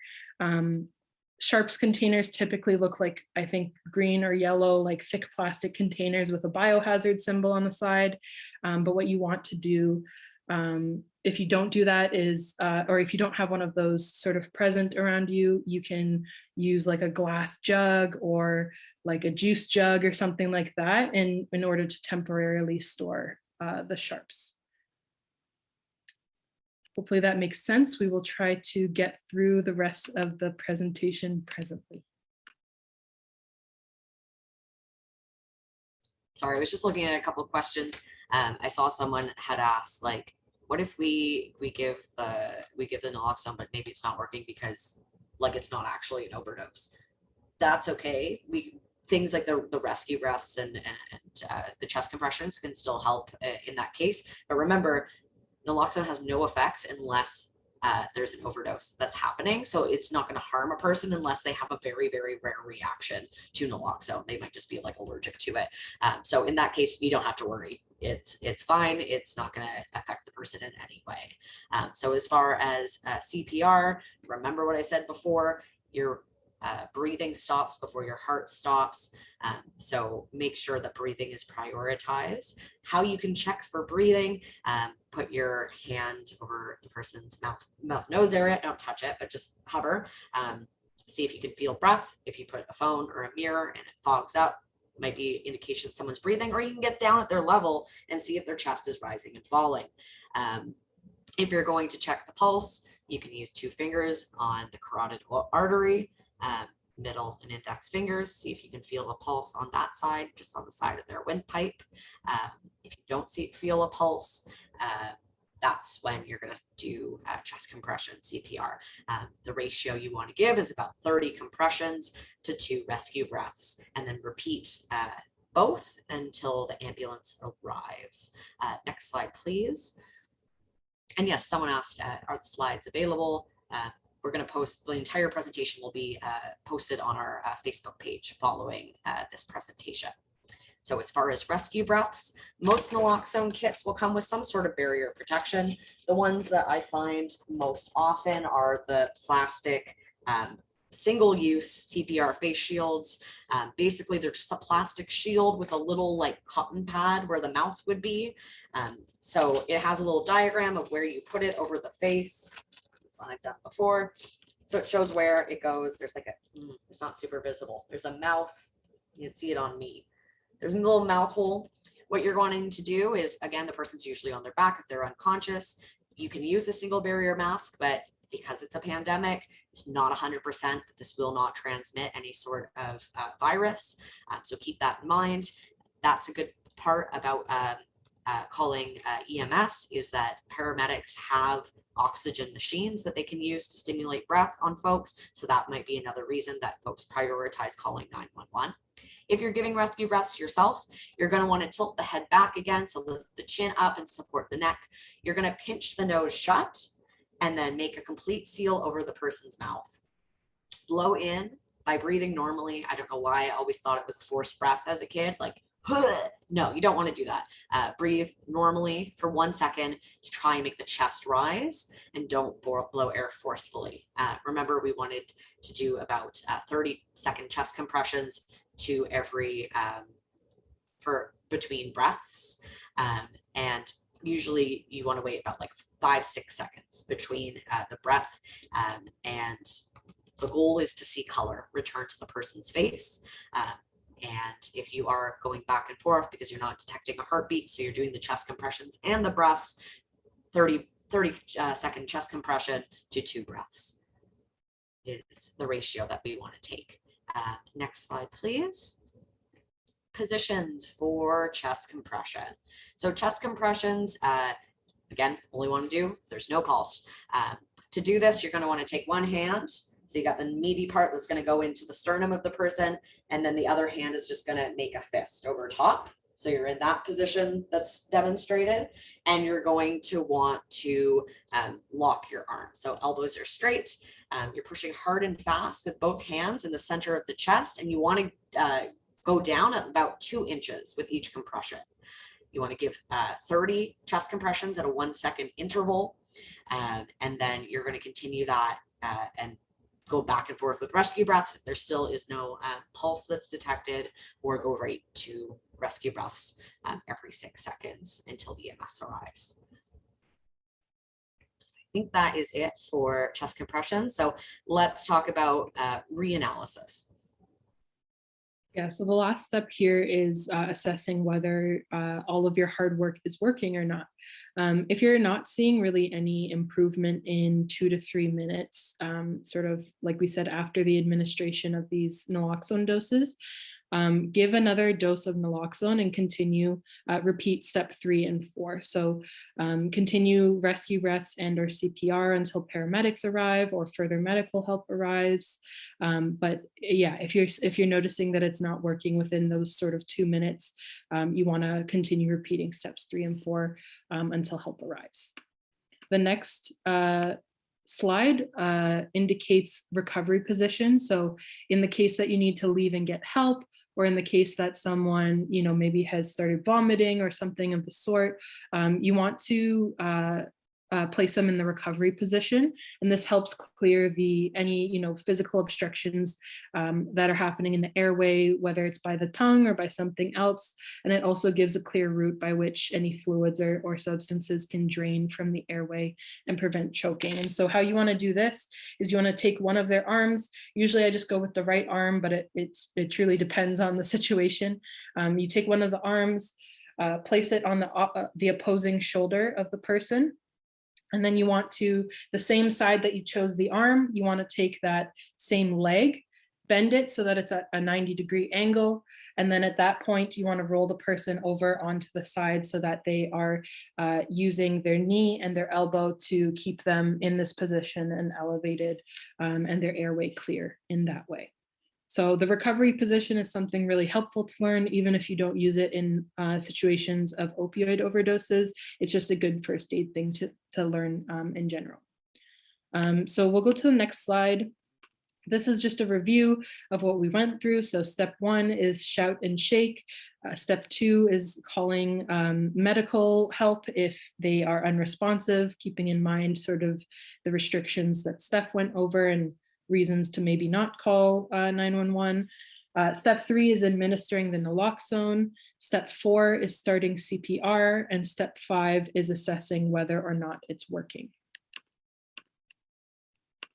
I will also just quickly before this, we saw a question asking whether users who are dependent on these substances can become aggressive. Just keep in mind that anyone can become aggressive. It is an extremely jarring situation to be in when you're experiencing an overdose. So this is something that Steph will go over in this slide, but just keep in mind that this can be a jarring experience for anyone, whether it's their first time using or their 200th time using. It can be a very jarring experience. So just be prepared for the fact that the person might have an emotional reaction when they wake up. I'm muted. Oops. Hello, I'm back. And also for a lot of folks, if they are opioid dependent and they have been Narcan, it's likely that what they're going to be experiencing is more overdose withdrawal symptoms from the naloxone. So a person might not be up and going, they might actually be vomiting or experiencing chills and sweats and a lot of really uncomfortable things. So when someone does wake up from an overdose, it's important to let them know what has happened because they might be disoriented and not know that they had overdosed. So let them know that's what happened. You administered naloxone. And then, like I had mentioned before, for a lot of people, especially if they're experiencing withdrawal, waking up after being given naloxone can be very uncomfortable. So they might be a little irritable and uncomfortable. They don't want to be touched because they just don't feel good. So important to respect folks' personal spaces in this time. And as always, harm reduction values people's self-determination. So you can advise that they seek medical attention or say like, hey, that was a really heavy overdose. I suggest that you go to the hospital. But we know hospitals are places where a lot of people who use drugs face a lot of stigma and they don't feel safe in those scenarios. So it ultimately is the decision of an individual to make for themselves of whether or not they want to seek any sort of care. So value their self-determination the best way you can. Support will look different for everyone based on their circumstances. For a lot of people who have woken up from overdoses, they just report that it feels best just to have someone who is able to meet them where they're at, say, hey, this is what happened. I'm so happy you're here and alive and with us, and can help them maybe orient back to where are my things? Where is my stuff? That's usually where people are most concerned is just like, where can I go? Where's my bag? Like that's what people are getting into. And I know, I see some people are saying that they have to leave. We're at the end of our session. Thank you so much for sticking through and getting all the way through with us. We answered majority of the questions along the way. I just know that the only one that I haven't said out loud yet, where someone asked, is temperature a thing that I should be aware of? Like, can I leave my naloxone kit in the car during the winter? You're going to want to keep that at room temperature between 15 and 25 degrees Celsius. But if you're walking on a hot day, I don't think it's going to affect it that much, but best stored at room temperature. All right. I'll also quickly answer the last Q&A question that came through. So the question is, if EMS is taking longer to respond, so for example, 30 minutes, if the person is brought out of an overdose, do you administer again after 30 minutes? You only ever administer naloxone again if you notice that the first dose didn't work, or if enough time has passed and they go back into those overdose symptoms. At that point, you would administer, but it's not like a general rule where if 30 minutes pass, then you re-administer. You only re-administer if the first dose didn't work, or if you're noticing that they're going back into overdose. If folks want to learn a little bit more on this too, there's a comprehensive website made by Students for Harm Reduction called harmreductionto.ca. We have a little bit of information about student harm reduction organizing on our campus at mycesax.ca/campaigns. As we stated at the beginning, we're going to be issuing some certificates to the folks that came out tonight, so thank you very much. If you had signed up to receive a naloxone kit, we only have 30 kits, so we are going to distribute to the first 30 people who signed up and send those by mail, so you will receive it in the mail if you completed our Google form. So thank you very much. And I believe that's it. Do we have time to drop the survey really quickly? We'll do some really quick final thoughts. If folks have to leave, it's totally okay. We're just plugging our own stuff at this point. But yeah, we'll really quickly talk about how on November 11th, which is next Thursday at 5 p.m., we are having a virtual paint night. So you can join us. The materials are all listed online. We'll put a link in the chat for that. You can register at the link that Ayat has sent. We have a materials list published. You can buy the materials at your local dollar store. If you're not able to access materials, we do have in-person pickups happening on Wednesday, November 10th from 4 to 7 p.m. at the SCC, which is at 55 Gould Street. These are first come, first serve. So try to get there when you can, but I don't imagine us running out, and we'll be able to support you that way. And then I'll pass it to Steph to really quickly plug our service survey. Yes. For folks who are joining us that are continuing education or part-time degree students, we're taking continuing education courses at X University. We do have some services that are available for you folks, and we put out a services survey for our membership. So that was just linked into the chat. So if you'd like to fill that out, we would appreciate that. And it is going to be available, I believe, on our website as well. I thought it was. It might not be, but please fill out this form. We would appreciate it. It did come out in our newsletter yesterday as well. So if folks are students, they may have received this as well. You can go back and find it in the newsletter that came out yesterday too. You're also eligible if you enter to win one of $3 $100 gift cards to President's Choice or a similar grocery store. So incentive. But yeah, that's all for us tonight, folks. Thank you so much for joining us. So many of you came out to watch this very important presentation. So thank you so much. And we request your gentle patience with us as we figure out how to disperse all of the certificates and stuff like that. So rest assured you will get one. It just might take a little bit of time to get to you. But thanks everyone. Have a good night. And check our Facebook if you would like to rewatch this video. It's available there at Continuing Education Students Association.